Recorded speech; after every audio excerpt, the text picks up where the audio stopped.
Welcome back to Daily Flash. I'm Mitch English. You know, more Americans, they're demanding the products they buy just do more than one thing. Here's an example. Some people want their air fryers to, cook like 5-course meals and then give them a rub right after dinner, right? You know what I'm just kidding on that. But here to talk more about it is Christine G. She is an investing reporter for Business Insider. Christine, this is interesting, I guess, because of the fact that we are technology comfortable, I guess we could say. And so we expect more out of the things that we buy. So let's talk about this trend about multifunctional products. You know, what's the most surprising, say, Swiss Army gadget that you've come across so far? Thanks so much for having me on the Certainly. show, Mitch.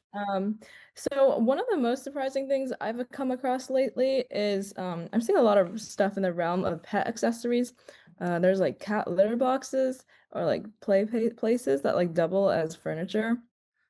So at first glance, it looks like a really sleek like side table or furniture cabinet, Uh-huh. but it's actually also a cat litter box, which I guess is great if you're in a small apartment and you're very space constrained and you want your cat litter box to do double duty.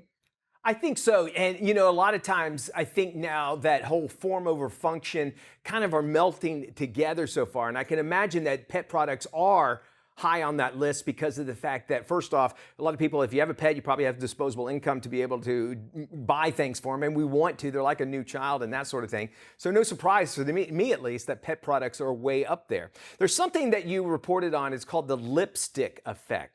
And it's actually kind of now making a comeback. Explain what that is and why it's coming back.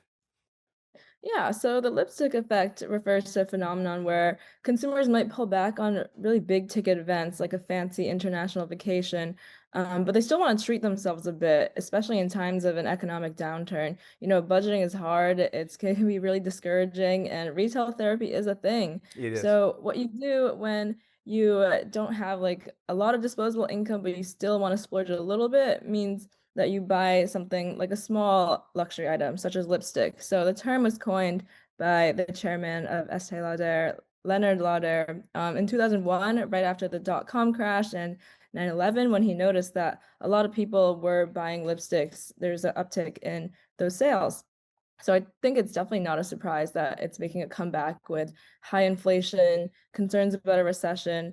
And I found that now people are being really particular about the luxury items they splurge on, Yeah. even if it's a small splurge. Well, you talk about that because we want multifunctional things, and in today's economy, buying a three-in-one lipstick is actually considered budget friendly, or just maybe even clever marketing?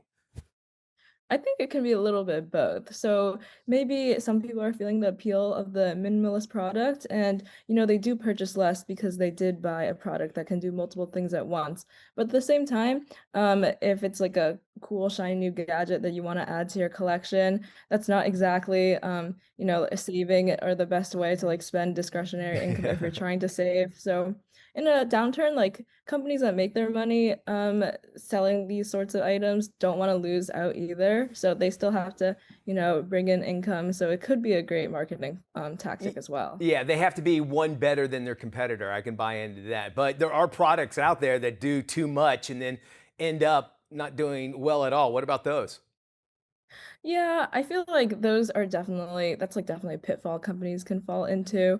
One product that I came across while reporting for this story was like 3-in-1 shampoo bars. I think I have pretty mixed feelings on those.